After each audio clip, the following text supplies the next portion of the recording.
Caleb's Cosmic Dreams, a curious and imaginative young boy who loves to gaze at the stars and dreams of becoming an astronaut. Caleb adores God and his beautiful and fascinating creations with Mother Nature. He really gets excited about the sunsets and the stars and the moon in the midnight blue skies. Since Caleb was born, he has always had a love for outer space, and he has always had such a vivid imagination. One night, Caleb has a special dream where he finds himself floating through the vastness of space. During his dream journey, Caleb sees blue lions that breathe out fire, and when the fire hits the air, it instantly turns into gummy worms. In his dream, he realizes that he no longer has on his PJs that he went to bed in. He has on a cool astronaut suit that is the same color as the midnight sky with beautiful stars, and all the planets are on his astronaut suit. It is quiet in outer space, despite the loud breathing of the blue lions. The rocks within the atmosphere are chocolate fudge moon pies. This made Caleb more than happy because he loves outer space, as well as chocolate. As Caleb sat there enjoying those delicious chocolate moon pies, he was enlightened by the vanilla skies above him, and when he looked at the moon, it shines brighter than he could imagine it ever could. He noticed a woman in the moon. He walked closer, chewing the last bite of his tasty moon pie, and recognized the woman's smile and beautiful honey-brown slanted eyes. It was his mother Bianca, and then another face.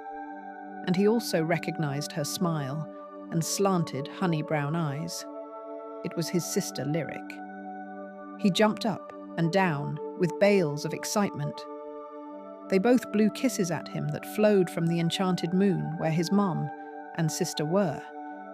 And the kisses were in shapes of actual real kisses.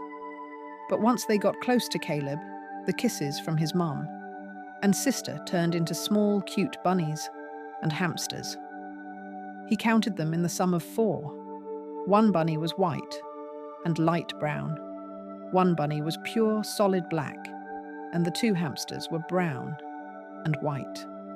Caleb was so happy and thrilled that he had new friends now to accompany him while away from his normal universe.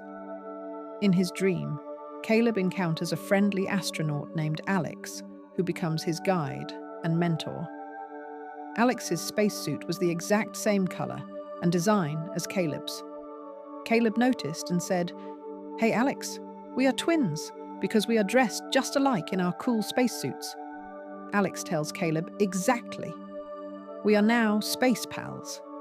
He tells Caleb, "Come on, we need a ride, guy." So, Alex and Caleb set out for a cool ride within the universe. After an hour of the 2 walking and talking and playing with the hamsters and bunnies on the walk, the journey upon sign that appears, and it spelled Dreamville.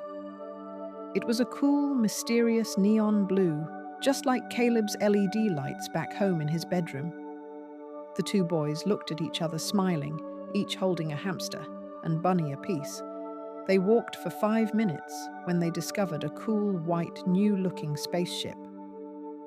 They walk around the spaceship 4 times each, and Caleb decides to open the door and enter inside the spaceship. Once he opened the door of the spaceship, he lets Midnight the black bunny hop inside first, and somehow Caleb understood what the bunny had intended on doing, which was a Dr. Dolittle moment.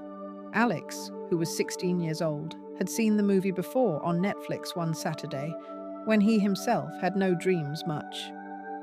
He told Caleb that he could read animals' minds.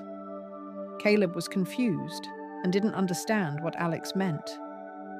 Alex told him that he bet that Caleb could understand what all the animals' thoughts were, and even better, that he could read their minds and talk to animals. Caleb thought that Alex was trying to prank him, as this is what Caleb called as jokes. Caleb told Alex, "Uh-huh, you're kidding me with laughter," Caleb disclaimed. Alex was excited because he had faith and much belief that Caleb could talk to the animals and that they would talk back. So Alex dared Caleb to speak to the bunny Midnight first, and then wait for him, and run back, and speak back to him.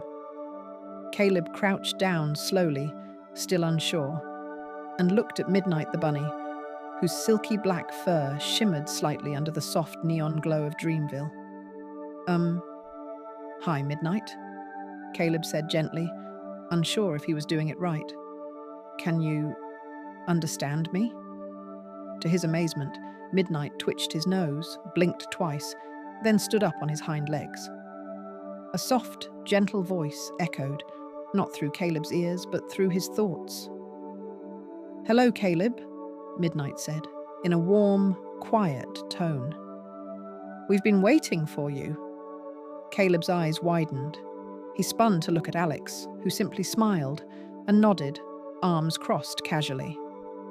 I told you, Alex grinned. You're more special than you think, Caleb. This isn't just a dream. It's a part of who you are.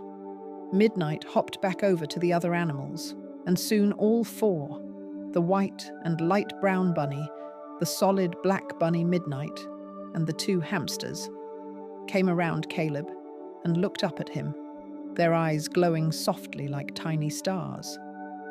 Caleb kneeled and placed his hand down. The brown and white hamster ran up to it and squeaked, and again he heard a voice inside. We're the guardians of Dreamville.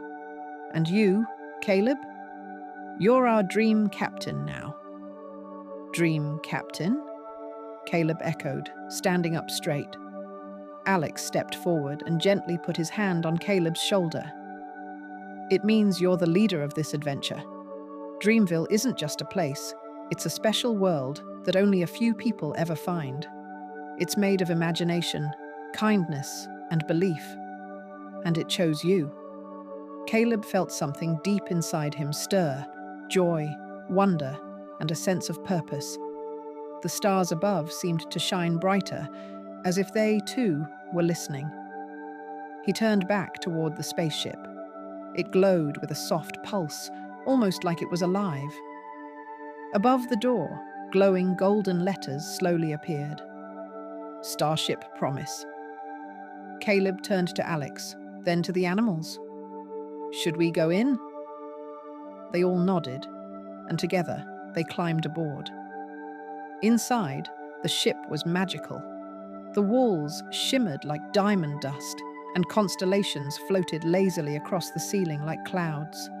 The control panels were shaped like instruments, harps, flutes, and drums, powered by sound and music.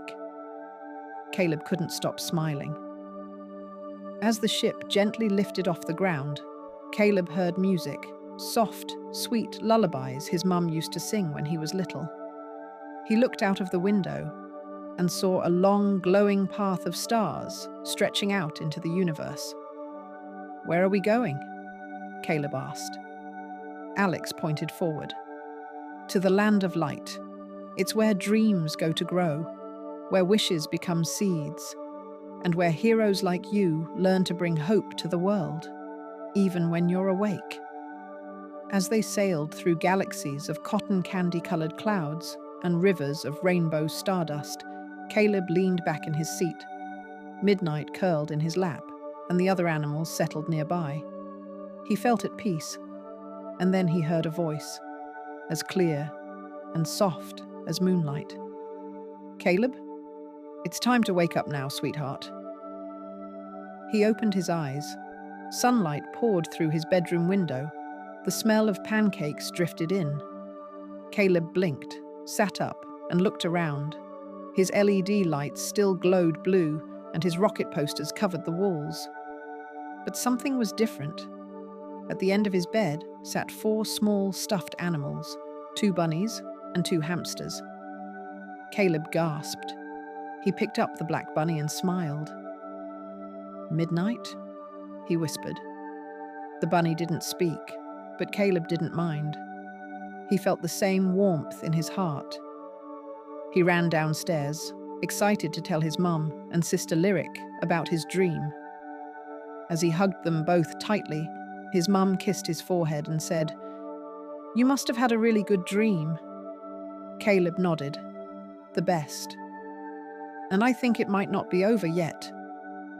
That night, Caleb looked up at the stars again, and as the moon climbed high and the sky turned midnight blue, he whispered into the sky, "I'll see you soon, Dreamville."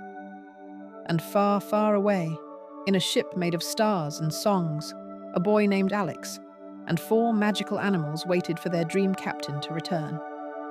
Don't cry, Stink. When I wake up, I cry sometimes because I have slept and slumbered so good that I don't want to wake up. Mama says, don't cry, Stink. When I ask for something sweet and tasty before breakfast, I cry because Mama says I have to eat my food first, then I can have it. But I cry because I want to have my way and eat the sweet and tasty treat. But Mama kneels down to me and says, don't cry, Stink.